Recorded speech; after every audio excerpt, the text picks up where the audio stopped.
সুপুর একটা সাক্ষাৎকার ছাপা হয়েছে এক কালের কণ্ঠে না বালের কণ্ঠে। ওখানে সুপ্পু মেলা কাউ কাউ করিছে, কান্নাকাটি করিছে, কয়টা ইন্টারেস্টিং কথা কইছে। আমি সেইখান থেকে পড়ে শোনাই। আমি নির্দ্বিধায় বলতে পারি ওই কঠিন সময়েও বিএনপির শীর্ষ নেতৃত্ব আমার পাশে ছিলেন।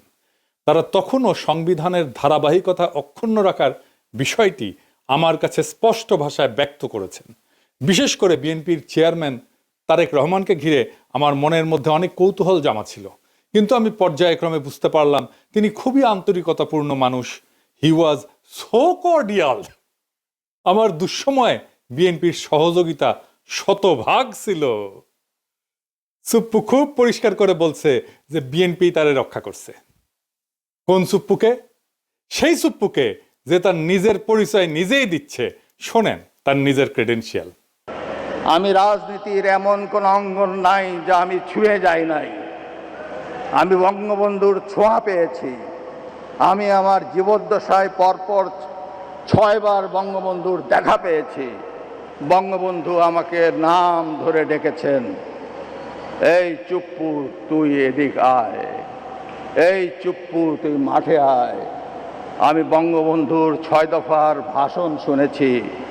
আব্দুর রব বগামিয়ার বাড়িতে আমি গিয়েছি, আমার প্রতিবেশী। ওখানে আমি দুপুরে ভাত খেয়েছি বঙ্গবন্ধুর সাথে। শুনিছেন কি বিশাল ক্রেডেনশিয়াল? মানে কার সাথে কই ভাত খেয়েছে সেটাও তার বড় যোগ্যতা। সোহরাওয়ার্দীর বডিগার্ড তারে কয়বার সুপ্পু কয়া ডাকছে সেটা তার বড় যোগ্যতা। তো এইটি শেষ না, তারে কেন কাঁঠাল রানী পছন্দ করতো, কেন দয়া করতো, সেটা তার মুখ থেকে শুনেন। সে যে ছাত্রলীগ করতো সেটাও শুনেন। আমি যখন বঙ্গবন্ধুকে উপস্থাপন করেছি, স্বাধীনতার যুদ্ধকে উপস্থাপন করেছি আমার বক্তৃতায় জজদের সম্মুখে, তখন উনি আমাকে জিজ্ঞেস করেছিলেন, তুমি কি আপনি কি রাজনীতি করতেন? আমি বললাম, জি মাননীয় প্রধানমন্ত্রী, আমি ছাত্রলীগ করতাম। তখন তিনি একটি নাম উচ্চারণ করে আমাকে বলছিলেন, সে তোমার সিনিয়র? আমি তখন বললাম, মাননীয় প্রধানমন্ত্রী, সে আমার 10 বছরের জুনিয়র। উনি যাকে সিনিয়র লিডার মনে করতেন তারও আমি 10 বছরের সিনিয়র। এটা শুনে উনি অনেকটা আমার প্রতি তার দয়ার সাগর হাত বাড়িয়ে দিলেন। শুনেছেন? ফাইনালি তার মনে বড় দুষ্কু ছিল। সেটা জানেন তার দুষ্কু কি ছিল? আমার মনে বড় দুষ্কু, ও দুষ্কু আমার মনে রে। কি দুষ্কু সুপ্পু তোমার মনে? ওর মুখেই শুনেন। গত 3 মাস ধরে মাননীয় প্রধানমন্ত্রীকে সালাম করতে গেলে উনি আমার সালাম নিতেন না। তা আমি দেখতাম যে ওনার চরণের ধুলো আমি পাই না। আমার মিশ্র প্রতিক্রিয়া হচ্ছিল যে উনি কেন আমার সালাম নেন না, না থাক বলে। কিন্তু সেই সময় যে ওনার মনের মধ্যে রাষ্ট্রপতি হিসাবে আমার নাম গ্রথিত হয়ে গেছে, এবং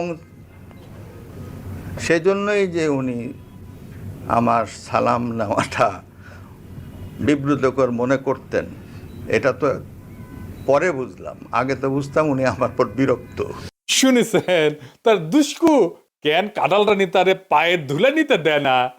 এই কিসিমের একটা মানুষরা রাখার জন্য বিএনপির কি আকুলতা ব্যাকুলতা। আমি যখন কইতাম সুপ্পু ওয়াকার আর বিএনপি বরাবর হয়ে গেছে, তার প্রমাণ পাইলেন তো। সুপ্পুর কপালে যে দুষ্কু আছে এটা আমি কলে 2023 সালে ওই প্রেসিডেন্ট হওয়ার টাইমে কইছিলাম। শুনেন, হাসিনা নিজেও জানে সে নির্বাচনের সময় ক্ষমতায় থাকতেছে না, তাই তার একখান হিসু করে প্যান্ট না ভিজানো প্রেসিডেন্ট দরকার। সেজন্যই সুপ্পু। তাই সুপ্পু হইল প্রেসিডেন্ট, কিছু আসে যায় না। এই সুপ্পু যতই অনুগত হোক, একটা ফেয়ার নির্বাচনের পরে নেক্সট সরকার প্রথম যে অধিবেশনে বসবে সেই অধিবেশনে যে বক্তৃতা দেবে না সুপ্পু, সেটার আইন অনুসারে বিজয়ী দল যেভাবে লিখে দেবে সেভাবে পড়তে সুপ্পু বাধ্য হবে। তারপরে কিন্তু বিজয়ী দল ইমপিচ করতে পারবে। সুপ্পুরে ইমপিচ করার মতো মেলা জিনিস আছে কিন্তু বিরোধী দলের হাতে। সুপ্পুর কপালে আগের দুঃখ আছে, হাসিনা বুঝবে আয়রে কি শখ কইরা আমি বানাইছিলাম প্রেসিডেন্ট, সে এখন আমার গালি দিতেছে সংসদে দাঁড়ায়। তা আজ দেখলাম খুব হাসতেছে সুপ্পু। হ্যাঁ, আইসা নাও, পরে কান্দিবা, যত হাসি তত কান্না, কইয়া গেছে রামসন্না। শুনিছেন? ঠিকই গুনে গুনে 3 বছর আগে কইছিলাম কলে মিলিল এবার। এখন দেখা যাক বিএনপি কি ড্রাফট করে দেয় তার বক্তৃতার। খেয়াল রাখেন বিএনপি কলে করার চেষ্টা করবে বক্তি বা ড্রাফট সুপ্পু নিজে করিছে, আমরা কিছু কই নাই, নিজে ড্রাফট করে না আইন অনুসারে প্রেসিডেন্ট। আগে জানায় রাখলাম জুলাই বিপ্লব নিয়ে কি বলে সুপ্পু, জুলাই সনদ নিয়ে কি বলে, হাসিনার ফ্যাসিবাদ নিয়ে কি বলে, গুমখুন নিয়ে কি বলে, হাসিনার বিচার নিয়ে কি বলে, এগুলো খেয়াল রাখবেন, কারণ ওইটা ড্রাফট করে দেবে বিএনপি নিজে, তারেক রহমান ওটা অ্যাপ্রুভ করবে। এটা মাথায় রাখেন সুপ্পু কি বলে সেটাই বিএনপির কথা। সুপ্পু এটা চোর, ঘুষখোর, অর্থ পাচারকারী, দাগী অপরাধী এবং মিথ্যাবাদী। জেনে জেনে বুঝে বলতেছি, ওই তো দুবাইয়ের রেসিডেন্ট, জানেন না? ও দুবাইয়ের রেসিডেন্ট কলে ওই বিচারক হিসেবে প্রথম কর্মজীবনে ছিল চরম ঘুষখোর এবং দুর্নীতিগ্রস্ত এক অমানুষ, টাকার বিনিময়ে রায় বিক্রি করত। তার দ্বিতীয় কর্মকর্তা হচ্ছে দুদকে যোগ দেওয়ার পরে দুর্নীতির মামলা এবং অভিযোগ ফয়সলা করত অর্থের বিনিময়ে, টাকা পয়সার বিনিময়ে। এ প্রসঙ্গে আবার পরে আসবো। আর তৃতীয় কর্মস্থল হচ্ছে এস আলমের দখলকৃত ইসলামী ব্যাংকের ভাইস চেয়ারম্যান ছিল, দেশের ব্যাংকিং সেক্টরে লুটপাটের শীর্ষ সহযোগী ছিল সে। খুনি হাসিনার ফ্যাসিস্ট দুঃশাসনের এই নরাধমের চতুর্থ অপরাধ কর্মের জায়গা হয়ে উঠছিল দেশের রাষ্ট্রপতির শাসন। তো এই যে মিথ্যাবাদী, এটা চরম মিথ্যাবাদী, এটা দেখাই দেবো, আজ দেখাই দিয়ে। এই যে সাক্ষাৎকার দিচ্ছে না, এটা কি কইছে দেখেন। এই যে দেশের বিভিন্ন জাতীয় গুরুত্বপূর্ণ দিবসগুলোতে রাষ্ট্রীয় ক্রোড়পত্র প্রকাশিত হয়, সেখানে রাষ্ট্রপতির ছবি ও বাণী দেওয়া বন্ধ করে দেয় অন্তর্বর্তী সরকার। ক্রোড়পত্র ঠিকই প্রকাশিত হয়, তাতে আমার বাণী দেয় না। আপনারা খোঁজ নিয়ে দেখেন গত 1.5 বছরে আমার কোনো বাণী গেছে কি না। আচ্ছা আপনারাই দেখেন, আপনারা দেখেন কত বড় মিথ্যাবাদী। গত বছর স্বাধীনতা দিবসে ওর বাণী দেখেছেন, এই যে বিজয় দিবস ক্রোড়পত্র ওর বাণী দেখেছেন, 5ই আগস্ট জুলাই অভ্যুত্থান দিবসেও তার বাণী ছাপা হয়েছে দেখেছেন, কেমন ডাহা মিথ্যা কথা বলে দেখেছেন। আচ্ছা এডিটর সাহেব, আমি কি সুপ্পুরে গালি দিতে পারবো? পারবো না কেন? রোজা রমজানের দিন তাই। ও আচ্ছা ঠিক আছে, আপনার কথা মেনে নিলাম, সুপ্পুরে গালি দিলাম না। এবার আসেন, কাটারানি আমগের দেশে প্রেসিডেন্ট বানিয়েছিল কোন কিসিমের মালকে, আর বিএনপি যার প্রেমে দেওয়ানা সে কেমন মাল সেটা আমরা দেখি। সুপ্পু 71 সালে মুজিব বাহিনীতে জয়েন দেয়, ওই তারপরে ইন্ডিয়ার দেরাদুনে ট্রেনিং করে। এই ট্রেনিং এর বন্দোবস্ত করে কে জানেন? ভারতীয় গোয়েন্দা বাহিনী রয়ের জেনারেল উবান, সে ছিল ট্রেনার। মুজিব বাহিনীর উদ্দেশ্য ছিল স্বাধীনতা যুদ্ধকালে বাংলাদেশে যে বিপ্লবী যুব সমাজের উত্থান হয়েছে তারে খতম করা, মানে বামপন্থীদের খতম করা। এই উদ্দেশ্যে স্বাধীনতার পর রক্ষী বাহিনী গঠন করা হয় এবং তারা কিন্তু 30,000 যুবককে হত্যা করে সে সময় মুজিবের আমলে, শহীদ বডিগার্ডের আমলে। এই রক্ষী বাহিনী তৈরি হয় মুজিব বাহিনীর সদস্যদের দিয়া, মানে সুপ্পুর ভাই ব্রাদারদের দিয়া। সেই রক্ষী বাহিনীকে জিয়াউর রহমান আর্মিতে আত্মীকৃত করে। সোহরাওয়ার্দী বডিগার্ড জয় বাংলা হয়ে যাওয়ার পরে জিয়ার আমলে যতগুলা মিলিটারি কু হয়েছে সেগুলোতে রক্ষী বাহিনী থেকে আসা লোকজন যুক্ত ছিল। জিয়া যে লাস্ট কুতে মারা যায় সেখানেও রক্ষী বাহিনী থেকে আসা অফিসার ছিল কিলিং স্কোয়াডে, যে জিয়াকে খুন করেছে। এটা খালেদা জিয়া ঠিকই বুঝেছিলেন, তাই তিনি কইছিলেন যে সাপকে বিশ্বাস করা যায় কিন্তু আওয়ামী লীগকে বিশ্বাস করা যায় না। যার মধ্যে আওয়ামী লীগের বিন্দু মাত্র জিনিস আছে, চিহ্ন আছে, তারে বিশ্বাস করা যায় না। শুনেন, সাপকেও বিশ্বাস করা যায় কিন্তু আওয়ামী লীগকে বিশ্বাস করা যায় না। আওয়ামী লীগ নিজের স্বার্থের জন্য দেশটাকে পর্যন্ত বিক্রি করে দিয়ে ক্ষমতায় থাকতে চাইবে, লেনদেন করছির মতো তার হয়েছে। কাজে এই আওয়ামী লীগকে বিশ্বাস করেন না। শুনেছেন? আর এখন সেই জিয়া এবং খালেদা জিয়ার পুত্র তারেক রহমানের আওয়ামী লীগ ছাড়া চলেই না। হ্যাঁ যাই হোক, সুপ্পুতে ফিরে আসি। 72 সালে সুপ্পু পাবনার এডওয়ার্ড কলেজ থেকে বিএসসি পাশ করে। ওই পরীক্ষাটা ছিল নকলের জন্য বিখ্যাত, একেবারে আপনারা সবাই জানেন, মুরব্বীদের জিজ্ঞেস করেন, সব কয়টা নকল করে পাশ করেছে। 75 সালে সে পাবনার আমিন উদ্দিন আইন কলেজ থেকে এলএলবি ডিগ্রি পায়, মাশাআল্লাহ। 82 সালে সে বিসিএস বিচার ক্যাডারে যোগ দেয়, একটা স্পেশাল ক্যাডার সার্ভিস ছিল।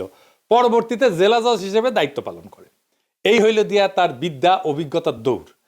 আগে যারা বিচার বিভাগ থেকে রাষ্ট্রপতি হয়েছিলেন তাদের শিক্ষা জীবনের সঙ্গে এই নকল বা সুপ্পুর তুলনা করলে লজ্জায় মাটিতে মিশা যাওয়া ছাড়া আর কোনো উপায় থাকে না। সে বিচারপতি আবু সাইদ চৌধুরী থেকে বিচারপতি শাহাবুদ্দিন আহমেদ পর্যন্ত সকলেই ছিলেন হাইকোর্ট সুপ্রিম কোর্টের বিচারপতি, কেউ কেউ ছিলেন প্রধান বিচারপতি। আর কাঁঠাল রানী উপসচিব পর্যায়ে অবসরপ্রাপ্ত এক দুর্নীতিগ্রস্ত বিচারপতিরে বাংলাদেশের সর্বোচ্চ পদে নিয়োগ দিছিল। এই কইরা পদটার যে কি পরিমাণে অবমূল্যায়ন হয়েছিল সেটা আমাদের ধারণারও বাইরে। দেখেছেন তো কেমন মিছা কথা বলে, চোখে চোখে মিছা কথা বলে। এটা বাংলাদেশের রাষ্ট্রপতি। এরকম একটা মিছা কথা বললে তো মিডিয়াতে হইচই পড়ে যেত দুনিয়ার যে কোনো সভ্য দেশে। কিছু হয়েছে এরকম একটা মিছা কথা বলছে। 2001 সালে নির্বাচনে পরাজিত হওয়ার পরে আওয়ামী লীগ অভিযোগ করে যে বিএনপি আওয়ামী লীগ এবং সহযোগী সংগঠনগুলোর নেতাকর্মীদের উপরে হামলা করিচ্ছে। পরবর্তীতে আওয়ামী লীগ যখন ক্ষমতায় আসে 2008 সালে, তখন ওই অভিযোগ তদন্তের একটা কমিশন গঠন করে। সেটার প্রধান হিসেবে শাহাবুদ্দিন সুপ্পুরের নিয়োগ দিছিল কাঁঠালরানী হাসিনা। সে বিএনপির বিরুদ্ধে তদন্ত করেছিল, তদন্ত রিপোর্ট দিছিল। হাসিনা কত ঘনিষ্ঠ, কতখানি ডিপেন্ড করতো দেখেন, তার উপরে ডিপেন্ড করিচ্ছে তারেক রহমান। দেখেছেন? হ্যাঁ, 2011 সালে হাসিনা সুপ্পুকে দুর্নীতি দমন কমিশনের হিসেবে নিয়োগ দেয়। ওইখানে তার প্রধান কাজ ছিল পদ্মা সেতুতে যে বিশ্ব ব্যাংক দুর্নীতির অভিযোগ উত্থাপন করছিল না, সেটা তদন্ত করা। আশ্চর্য হওয়ার কিছু নাই যে হাসিনার পদলে এই সুপ্পু তথাকথিত তদন্ত শেষে দাবি করে বিশ্ব ব্যাংকের অভিযোগ মিথ্যা। এটা নিয়ে আবার সে গব্বও করেছিল। এই ভূমিকার কারণে সে হাসিনার আস্থা এবং বিশ্বাস অর্জন করে। 2011 থেকে 2016 সাল পর্যন্ত যে দুর্নীতি দমন কমিশনের কমিশনার ছিল, ওই সময় বাংলাদেশের দুর্নীতির এত ব্যাপক বিস্তার ঘটে যে হাসিনার পুরা শাসন আমলে $234 বিলিয়ন বিদেশে পাচার হয়ে যায়। সুপ্পু এবং তার দুর্নীতি দমন কমিশনের সহকর্মীরা এই অভূতপূর্ব দুর্নীতির ঢাল হিসেবে ব্যবহৃত হয়েছিল। বুঝিস? বাংলাদেশ থেকে যে পাচার হয়ে গেছে অর্থ, সেইটা ঢাল ছিল এই সুপ্পু। পরবর্তীতে সুপ্পু এস আলমের মালিকানাধীন ইসলামী ব্যাংকের ভাইস চেয়ারম্যান পদে চাকরি নেয়। প্রেসিডেন্ট পদে মনোনয়ন পাওয়ার আগ পর্যন্ত এই পদেই চাকরি করত। আদানি যেমন মোদির ক্যাশিয়ার, যেমন এস আলমও কাঁঠালরানী হাসিনার ক্যাশিয়ার। জানেন তো এটা? শাহাবুদ্দিন সুপ্পুর নজরদারিতে ইসলামী ব্যাংক জয় বাংলা হয়ে যায়। এবং এস আলমের সাথে আমাদের শিলং সালাউদ্দিনের একটা গুটু আছে, জানেন তো? এই জন্য এইটাই হইতেছে আসল ব্যাপার। বুঝিসাও? তার সাথে কেন বিএনপির এত সম্পর্ক? এই যে কালের কণ্ঠে সাক্ষাৎকার নিল, ওই একই বসুন্ধরা গ্রুপের দৈনিক বাংলাদেশ প্রতিদিনে 2023 সালের 12 ডিসেম্বরের লেখা লিখেছিল উপসম্পাদক হিসেবে। এসুপো কেন 2024 সালে হাসিনা জরুরি, কেন হাসিনা ক্ষমতা টানতে হবে, সেটা লিখেছে। সে কইছে 2001 থেকে 2006 সাল পর্যন্ত তৎকালীন বিএনপি জামাত সরকারের দুঃশাসন এবং পরবর্তীতে তথাকথিত তত্ত্বাবধায়ক সরকারের কর্তৃত্বে দেশের সমাজ, অর্থনীতি ও রাজনীতিতে যখন অন্ধকার নেমে এসেছিল, ঠিক তখনই প্রায় 3/4 মানুষের সমর্থন নিয়ে ত্রাণকর্তার ভূমিকা অবতীর্ণ হয়েছিলেন বঙ্গবন্ধু কন্যা দেশরত্ন শেখ হাসিনা। 21 শতকে বাংলাদেশের ঘুরে দাঁড়ানো মূলত সেইখান থেকেই শুরু। না না, এটি শেষ না, আরো আছে, আরো আছে, রান্নাঘরে আরো আছে। সে তারেক রহমান খালেদা জিয়া নিয়ে কি বলেছিল, আসেন সেটাও পড়তেছি। সে খালেদা জিয়া তারেক রহমানকে নিয়ে কইছিল, সভা সমাবেশে আওয়ামী লীগ বিএনপি হাক ডাক যাই হোক, নির্বাচন নিয়ে নিকট অতীতের সবচেয়ে সুন্দর মন্তব্যটি করেছেন আওয়ামী লীগ সভানেত্রী প্রধানমন্ত্রী শেখ হাসিনা। তার ভাষায়, দেশের মানুষ বিএনপির সময় কি পেয়েছে আর আওয়ামী লীগের সময় কি পেয়েছে সেটার তুলনা করতে হবে। জনগণ কাকে ভোট দেবে, আওয়ামী লীগের বাইরে আর কে আছে? কারা, কেন, কি কারণে, কোন সুখের স্বপ্নে, কোন আশায় বিএনপিকে ভোট দেবে? ভোটের হিসাব নিকাশ যদি বাদও দেওয়া হয় এবং বিএনপি দ্বাদশ জাতীয় সংসদ নির্বাচনে অংশও নেয়, তাহলে তাদের দলের প্রতিনিধিত্ব করবেন কে? একদিকে একজন এতিমের টাকা আত্মসাৎ করে দুর্নীতির দায়ে সাজাপ্রাপ্ত, মানে খালেদা জিয়ার কথা কইছে, অন্যজন 21শে আগস্ট গ্রেনেড হামলা, 10 ট্রাক অস্ত্র মামলার সাজাপ্রাপ্ত আসামি হয়ে দেশান্তরে। সম্প্রতি তার বিরুদ্ধে গ্রেপ্তারি পরোয়ানাও জারি হয়েছে। দেখিসাও কি প্রেম! তারেক রহমান তো প্রেমের দেওয়ানা সুপ্পুর, কিন্তু সুপ্পুর কেমন প্রেম সেটা দেখিসাও। বড় প্রেম তো, কাছেও টানে না, দূরেও ঠেলিয়া দেয়। এই সুপ্পুরের নিয়ে প্রেম কেন বিএনপির এত? আমরা যখন সুপ্পুর অপসারণ চাইতেছি, সেই টাইমে তারেক রহমানের সাথে আমার একটা মিটিং হয় জুমে। আমি তারেক রহমানকে বলছিলাম যে সরাসরি আপনারা তো সুপ্পুকে ডিফেন্ড করতেছেন, কেন করতেছেন? তো উনি বলছিলেন, দেখেন দাদা, উনি আমার দাদা বলেই ডাকতেন, আপনি যেমন দেশে ফিরতে চান, আমিও ফিরতে চাই, আমার মেয়েটাও দেশে ফিরতে চায়, ও ছোটবেলায় চলে আসছে। প্রেসিডেন্ট অপসারিত হলে আমার সেই দেশে ফেরাটা ঝুঁকিতে পড়বে। আমি অন রেকর্ড বলতেছি, এই কথাই উনি আমাকে বলছিলেন। আমি বললাম যে আমি তো বুঝলাম না, আমি ওনারে ভাইয়া বলি, আমি তো বুঝলাম না, মানে আপনার কেন দেশে আছে ঝুঁকিতে পড়বে? তাই আবারও জিজ্ঞেস করলাম যে আমি যখন বুঝলাম না দেশে ফেরাটা কেন ঝুঁকিতে পড়বে, উনি বললেন যে বিস্তারিত বলবো না দাদা, কিন্তু আমি কনভিন্স যে এটাতে সমস্যা হবে। তো সমস্যাটা কি? সমস্যা হচ্ছে যে দেশ বদলায় যাইতেছিল, দেশটাকে আগের অবস্থায় ফিরে নিতে হবে। সেই আগের বন্দোবস্তে, দেশ সেই আগের বন্দোবস্তে ফিরে যাইতেছে। আওয়ামী লীগের অফিস খুলতেছে, ইনকিলাব আজাদি, এই সমস্ত শব্দ নিয়ে বিএনপির নেতার মধ্যে দেশ চুলকানি শুরু হয়েছে। ফুন্দের আলো দিল্লি স্টার আবার আগের চেয়ারে ফিরে এসেছে, এমনকি তারা লেখা ছাপাইতেছে ইনকিলাব আজাদি কেন আমাদের বলা উচিত না। এই নিয়ে যে ইনকিলাব জিন্দাবাদ স্লোগান বিএনপি নিজে দিছে, সে বিএনপি এখন সেটারে ডিজোন করতেছে। দেখিছে 4 আগস্ট সে ইনকিলাব জিন্দাবাদ স্লোগান দিয়া ফেসবুকে পোস্ট দেয়, আর এখন তার ইনকিলাবে চুলকানি হয়, রক্তক্ষরণ হয় নাকি? কোনটি থেকে রক্তক্ষরণ হয়? এত কিছু হইতেছে, আওয়ামী লীগের সাথে বিএনপির যোগাযোগের মাধ্যমকে সুপ্পু সুপ্পুই ছিল মিডিয়াম অফ কমিউনিকেশন। সেই বাংলাদেশ ইন্ডিয়ান এস্টাবলিশমেন্টের সবচেয়ে বিশ্বস্ত লোক, তাই তাকে দরকার ছিল বিএনপির। বাংলাদেশে মুজিব বাহিনী হইতেছে ইন্ডিয়ার সবচেয়ে বড় স্ট্র্যাটেজিক অ্যাসেট। সুপ্পু মুজিব বাহিনীর সদস্য হিসেবে ইন্ডিয়ার সবচেয়ে বড় স্ট্র্যাটেজিক অ্যাসেট, এবং তার মাধ্যমে এই সমস্ত ঘুটু হয়েছে। কারণ একটাই, সে পুরনো বন্দোবস্ত, পুরনো লুটপাটের জামানা আবার ফিরে আসতেছে। ওটা ফিরে আনাটাই ছিল আসলে বাংলার লুথার কিং এর প্ল্যান। এই কথাটা খুব স্পষ্টভাবে হাদি বলছিল। প্রফেসর ইউনূসের সরকার আর বিএনপি কেমনে জুলাইয়ের সাথে গাদ্দারির রাস্তা তৈরি করছিল শোনেন। আমি আপনাদেরকে বলে রাখি, যদি আওয়ামী লীগ কোনোদিন এই গণহত্যাকারীরা দেশে ফিরে আসতে চায় বা আসার কোনো অবস্থাও তৈরি হয়, তার দুইটা দায় সমানকে, দুইজনকে নিতে হবে। রাজনৈতিক দল হিসেবে সবার আগে তার দায় নিতে হবে বিএনপিকে। বিএনপির এই ব্লান্ডারের কারণে এই দেশে আওয়ামী লীগের আসার পরিস্থিতি তৈরি হবে। আর দ্বিতীয়ত, এই সুশীল এনজিওবাদী সরকার যে না পুলিশ সংস্কার করে, সে না পুলিশ নিয়োগ দেয়, না গ্রেপ্তার করে, না সে রুল করে, না সে কুইট করে, সে কিচ্ছু করে না, সে শুধু ফেসবুকে পোস্ট দেয়। শুনেছেন তো? এবার বুঝেছেন তো কেন হাদিরে মরতে হয়, কেন হাদিরে শহীদ হইতে হয়? বুঝেছেন? বিপ্লব এভাবে ব্যাহত হইয়া যায়। এখন প্রশ্ন করতে পারেন, আমরা কি এতদিন মিসাইল লড়াই করলাম? এত ছাত্র জনতা কি হুদাই জীবন দিল, রক্ত দিল?